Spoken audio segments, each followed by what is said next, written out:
పిల్లల విషయంలో ఏమరపాటొద్దు. కన్ను మరల్చామా అంతే. గద్దలు తన్నుకుపోయినట్లుగా పిల్లలను ఎగరేసుకుపోతారు.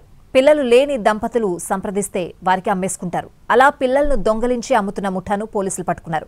వారిని విచారిస్తే సంచలన విషయాలు వెలుగులోకొచ్చాయి. మొన్నటిదాకా హైదరాబాద్ లో అర్ధరాత్రి ఆవులను ఎత్తుకు వెళ్లే ముఠాలు చూశాం. ఇప్పుడు పిల్లలను ఎత్తుకుని వెళ్లే ముఠాలు తయారయ్యాయి. నిజానికి దందా గత 5 ఏళ్ల నుంచి నడుస్తోందని తెలుస్తోంది. తాజాగా హైదరాబాద్ లోని చందానగర్ లో ఓ 4 ఏళ్ల బాలుడు అదృశ్యమయ్యాడు. ఈ కేసును ఛేదించిన పోలీసులకు పిల్లలను ఎత్తుకు వెళ్తున్న ముఠా గురించి విషయాలు తెలిసాయి. హైదరాబాద్ లోని పోచమ్మ టెంపుల్ వద్ద ఆగస్టు 26న అఖిల్ అనే 4 ఏళ్ల బాలుడు కనిపించకుండా పోయాడు. ఆ బాలుని తల్లి మరొక కొడుకును ఆసుపత్రికి తీసుకువెళ్లిన టైంలో ఘటన జరిగింది. వచ్చి చూసేసరికి అఖిల్ అదృశ్యమయ్యాడు. చుట్టుపక్కలంతా వెతికింది, కానీ కనిపించలేదు. దీంతో పోలీసులకు ఫిర్యాదు చేసింది. కేసును సీరియస్ గా తీసుకున్న పోలీసులు బాలుని జాడ కనిపెట్టేందుకు టీమ్స్ ఏర్పాటు చేశారు. సీసీ ఫుటేజ్లు, ఇతర సాంకేతిక ఆధారాలతో నిందితులను పట్టుకున్నారు.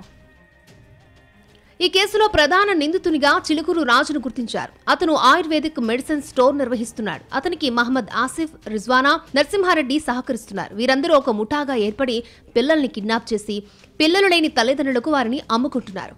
రైల్వే స్టేషన్లు, బస్ స్టేషన్లు, నిర్మానుష్య ప్రాంతాల్లో రెక్కీ చేస్తారు. 5 ఏళ్లలోపు చిన్నారులను గుర్తిస్తారు. ముఖ్యంగా సంచార జాతుల వారి పిల్లలను కిడ్నాప్ చేయడాన్ని అలవాటుగా పెట్టుకున్నారు. వారు ఫిర్యాదు చేసినా పోలీసులు పెద్దగా పట్టించుకోరనేది ముఠా సభ్యుల అభిప్రాయం. అలా మొత్తంగా ఇప్పటివరకు గత 5 ఏళ్లలో 6 చిన్నారులను కిడ్నాప్ చేసి అమ్మేసినట్లు పోలీసుల విచారణలో బయటపడింది. ఈ కేసులో 4 అరెస్ట్ చేసిన పోలీసులు నర్సింగ్ హోం నిర్వహిస్తున్న రిజ్వానా కీలక పాత్ర పోషించినట్లు గుర్తించారు. ఆమెను కస్టడీలోకి తీసుకుంటే ఎంతమంది పిల్లలను అమ్మేశారు అనే విషయం బయటపడుతుందని చెబుతున్నారు. ఇక ఈ ముఠాలతో పాటు బాలరాజ్ అనే వ్యక్తిని కూడా పోలీసులు అరెస్ట్ చేశారు. బాలరాజు తన 2 పిల్లలను ఈ ముఠాకు అమ్మినట్లు గుర్తించారు. మొత్తంగా 4 పిల్లలను రెస్క్యూ చేసి పేరెంట్స్ కి అప్పగించారు. ఇక వీరి దగ్గర నుంచి పిల్లలను కొన్న పేరెంట్స్ పైన కేసులు పెడుతున్నారు పోలీసులు.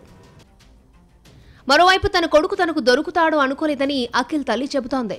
తన కొడుకును వెతికి తీసుకొచ్చిన పోలీసులకు ధన్యవాదాలు తెలిపింది. పిల్లలను అమ్ముతున్న ముఠాపై కఠిన చర్యలు తీసుకోవాలంటూ డిమాండ్ చేస్తోంది. ఎంత పనిలో ఉన్నా చిన్నపిల్లలపై ఎప్పుడూ ఓ కన్ను వేసి ఉంచాలని పోలీసులు సూచిస్తున్నారు. లేని పక్షంలో ఇలాంటి ముఠాల బారిన పిల్లలు పడే అవకాశం ఉంటుందని చెబుతున్నారు.